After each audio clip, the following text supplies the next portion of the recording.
What I'm going to show you in this class is an example on how to implement a simple behavior on a simplified FPGA device. First of all, we do have to recall some definitions we should be already familiar with anyhow. As we know, an FPGA is an heterogeneous device made of different elements. Among those elements we can list configurable logic blocks, or CLBs, used to implement combinational and sequential logic. I/O blocks. There are special logic blocks at the periphery of the device used for external connection, and last but not least, interconnections. Those are wires, and not only, used to connect input-outputs to configurable logic blocks. The FPGA we are going to work with is a super simplified version of a real complex field programmable gate array. As it is shown in the figure, our device is a 2x2 CLB's FPGA. We are going to number our CLBs starting from the top left corner in a top-down, left-to-right, column-wise way. The same thing is happening with respect to our I/O blocks.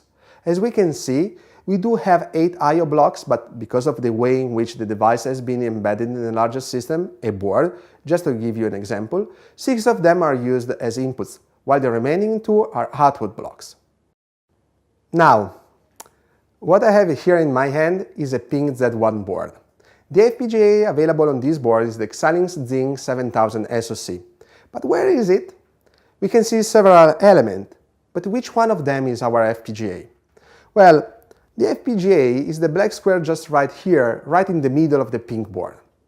Now, going back to our example, when I was saying because of the way in which the device has been embedded in a larger system, well, that is exactly what I'm talking about.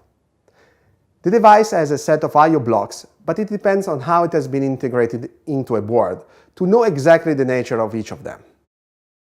With respect to the structure of our CLBs, well, since we are working with a simplified FPGA, we can also simplify the structure of the CLB.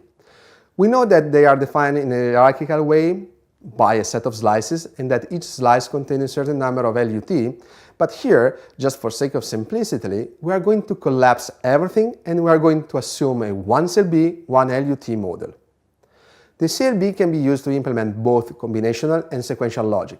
The LUT is used to implement a certain logic function, which means that if we want to implement a sequential logic, we do need to add a flip-flop to the CLB and a multiplexer to select in between the combinational and the sequential solution.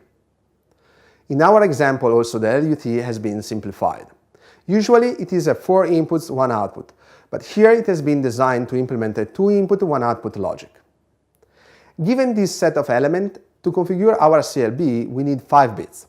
4 are going to be used to set the value in the LUT to implement the desired functionality, while the 5th one will be used to properly set the input, named here L, of the multiplexer.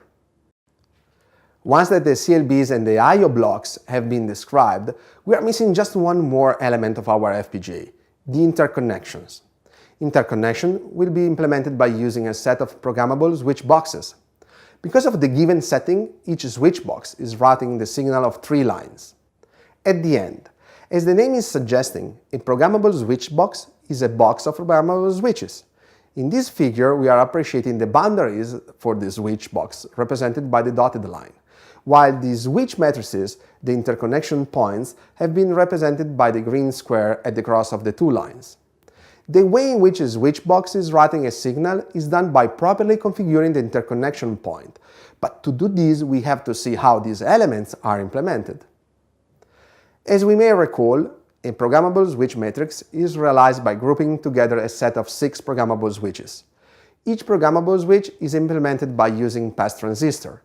In the figure, we can see how the 6 PAN transistors are connected to implement the switch matrix.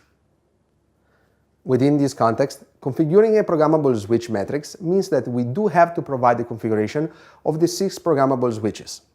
This is done by numbering each programmable switches to define a sequence of 6 bits as the configuration of the programmable switch matrix.